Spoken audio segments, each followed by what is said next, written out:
It's a great honor for me and a great privilege to be able to at last introduce the letter of credentials to you and to express again the pleasure I have in being the element on the French side.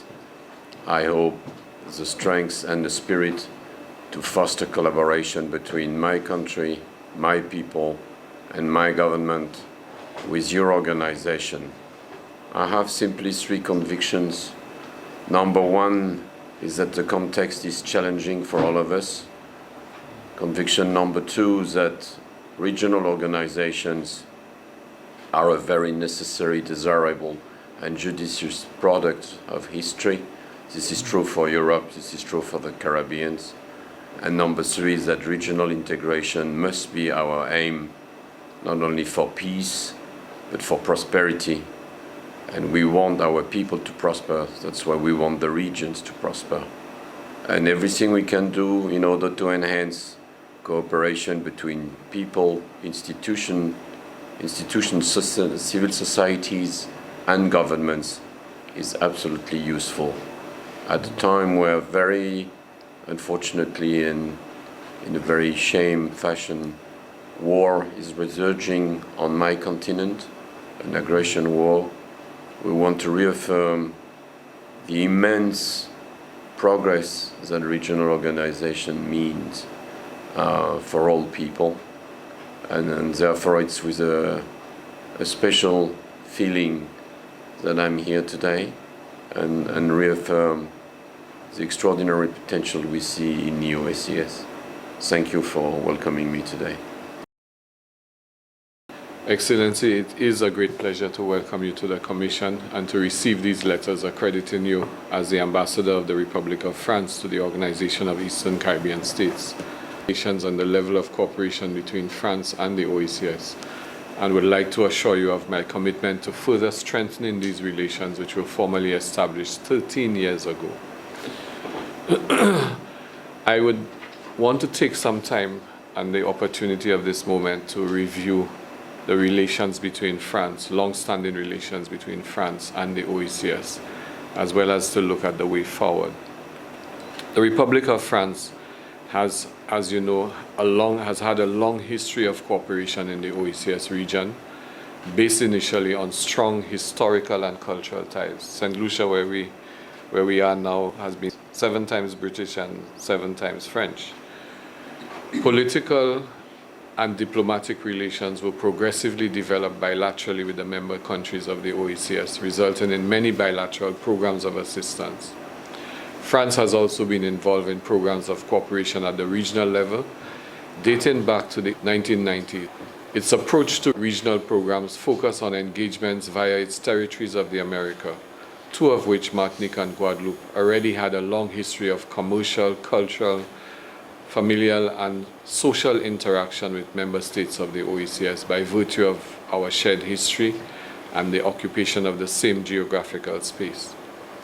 This approach has had tremendous value in that it offered the region access to European markets and resources through association with some of its constituent elements.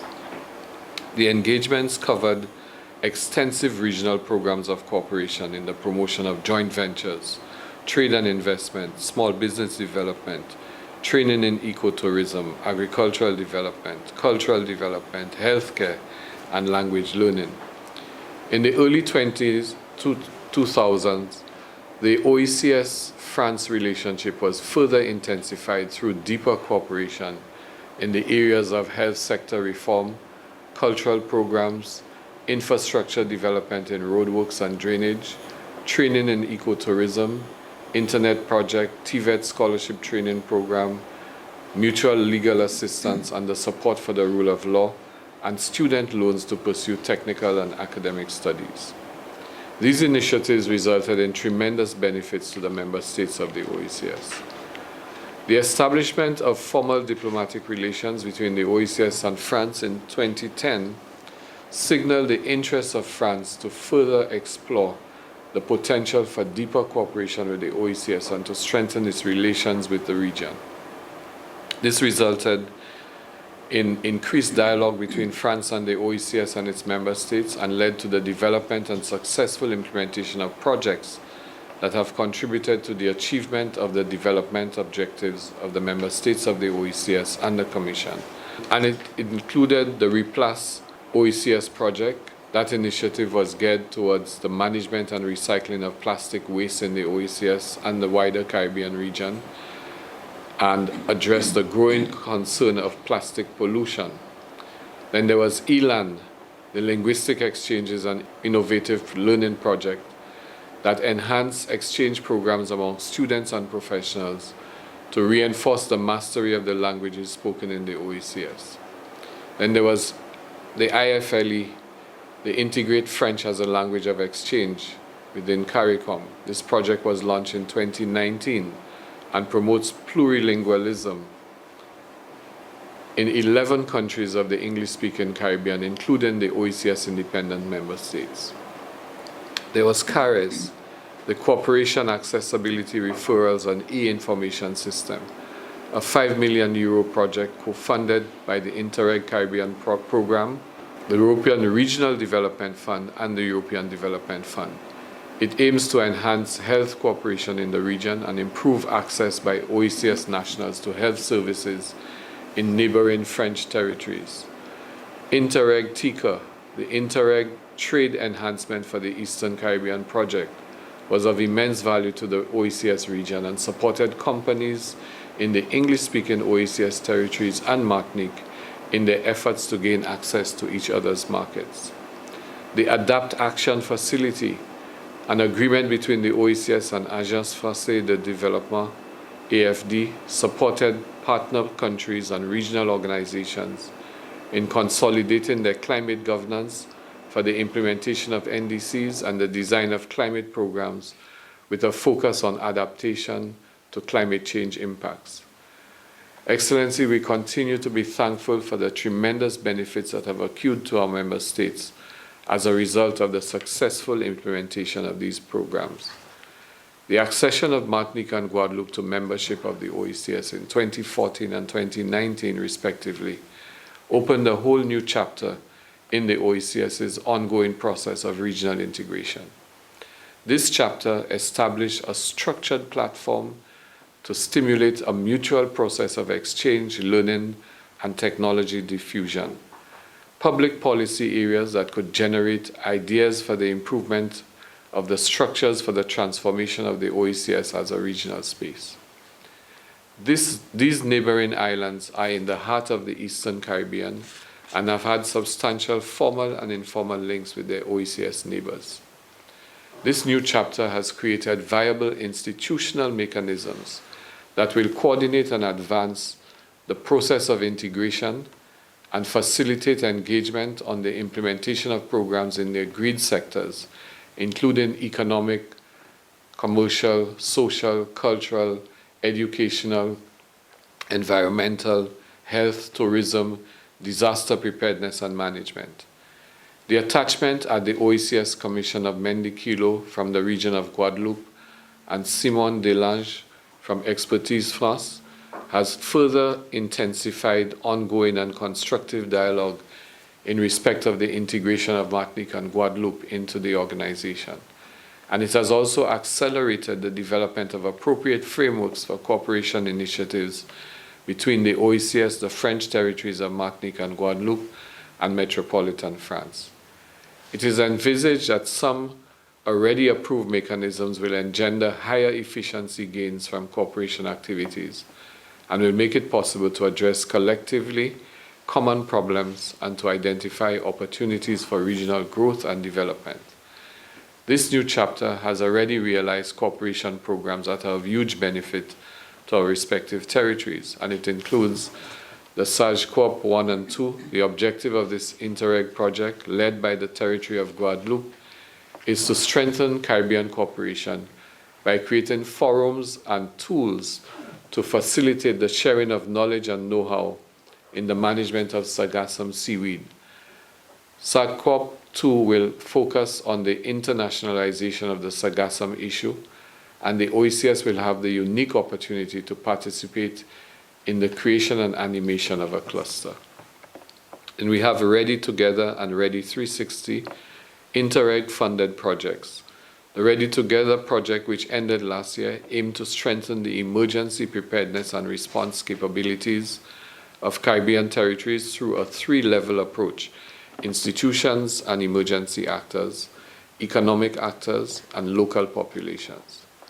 The Ready 360-degree project aims to build greener resilience by strengthening disaster preparedness and response capacities at individual, family, business, and institutional levels, matters of grave concern to the OECS. In fact, I want to emphasize also the levels at which this project will interact. We're talking at the individual, the family, the business, and the institutional level, which is a much deeper level of engagement than many projects go. CAP 2, a €210,000 Interreg funded project led by the collectivity of Martinique, will be implemented this summer. The objective is to create a space for exchange and innovation, to share knowledge, resources, and to co-write relevant projects, and in effect to encourage various means of collaboration which will result in the efficient development of a more resilient region. Special attention will be paid to early warning systems. Then there's the ETC Energy Transition in the Caribbean, a €3.6 million project funded by Interreg, ERDF, and EDF, and led by Guadeloupe, started in 2019, promotes regional cooperation on energy management between the French territories and the OECS member states, strengthens the resilience of island energy systems to sustain major crises caused by climate change, and supports the emergence of a regional energy transition market that will create opportunities for investment. Recycle OECS is a €2.3 million AFD project that aims to reduce plastic pollution in the OECS region through the process of recycling, research, and the design of a sustainable waste separation, collection, and recycling model. This two-year project, which started in 2022, aims to increase the awareness of environmental health and other risks of plastic pollution and poor waste management. And parenthetically, I want to applaud and recognize the policy and efforts of President Macron internationally in the elimination of the use of plastic. The Caribiota project is estimated to cost €1.5 million and is currently being developed by the collectivity of Martinique. The project will be funded jointly by Interreg and the French Agency for Development. This project will improve knowledge of the flora and fauna of the islands of Martinique, Commonwealth of Dominica, and St. Lucia. OECS islands with volcanoes and forests, Mont Pelé, the Pitons, and with designated UNESCO World Heritage Sites. I may also add that we have secured the support of all of the OECS member states in UNESCO in support of the designation of Mont Pelé as a World Heritage Site. The project will provide an opportunity for the exchange of best practices so that Martinique can benefit from the experience of St. Lucia and Dominica in managing UNESCO World Heritage Sites. It must be mentioned that the project is in line with Montserrat Council of Ministers in Environmental Sustainability 2019 mandate, and I quote that mandate's 47 recommendations that the OECS Commission and the OECS member states with an interest in the UNESCO initiative pursue the efforts started and formalize an agreement with Martinique in order to operationalize the cooperation relationships and develop joint activities to optimize the management of the protected and registered areas. In line with that recommendation, the OECS has been assisting Martinique in this process since 2019 and will continue to do so in the framework of this project. There is the Mangroves Restoration Project, a proposed 3-year project currently under development and estimated to cost €3 million. The main objective of the project is to position the regeneration of degraded mangrove areas at the forefront of climate change adaptation strategies. It is anticipated that this will contribute to the region's response to climate change will promote economic, environmental, and social well-being, and will enhance the resilience and adaptive capacity of national communities. The project will be funded by the French Ministry of Foreign Affairs via the French Agency for Development and will be launched in 2024. Euroclima, a 35 million euro 5-year project officially launched in May this year, will contribute to the Latin America and Caribbean region's green transition to a decarbonized, environmental friendly and inclusive economy, and ensure a socially just and green recovery in line with the EU Green Deal. The project will provide the member states of the OECS with the opportunity for engagement and to ensure that their requests are aligned with the regional vision and interests. This project is crucial to the region's energy transition efforts, and the inputs of France, the second largest contributor to the EU's overall budget, in the design and implementation of this initiative must be recognized. Excellency, the OECS values greatly France's commitment to strengthening development efforts regionally and is appreciative of the support received over the years. The year 2023 poses a challenge to nations globally, which must grapple with unpredictability and the impact of high inflation, particularly in the small economies of OECS states, brought on by the after effects of the COVID-19 pandemic, and as you referenced, the ongoing war in Europe. To confront these challenges, the OECS has been engaged in a process of strategic repositioning in efforts to maintain relevance and to deliver on the goals and aspirations of its citizens. This repositioning has led to profound changes in the way in which the organization views itself, conducts business, the nature of its relationship with third parties, and the development of the OECS Strategic Development Plan. The OECS has been proactive throughout these crises and has been pursuing strategies designed to secure stability and promote growth. We are, however, aware of our limited resources and the necessity for collaboration with our development partners. Together, we must continue to enhance cooperation and dialogue. We must continue to explore ways in which we can increase economic linkages to facilitate trade and investment in key services sectors, which will generate increases in overall employment. The OECS implores the continued advocacy of the government of France on behalf of our small island states so that our concerns can be tabled at the meetings of international financial institutions and other fora to which we are not invited. Excellency, I look forward to our discussions on the further strengthening of French-OECS relations and plans for the operationalization of the MOU signed recently between the French Agency for Development and the OECS. Today, we celebrate our friendship with the Republic of France, as well as your accreditation to the OECS. I wish to assure you that France can count on the OECS as both a partner and a friend. As you embark on your assignment, I wish to assure you of our unfailing support and look forward to working with you to further advance our friendship and our strategic partnership in support of the aspirations of our respective countries and peoples. Welcome to the OECS. Thank you, Didakis.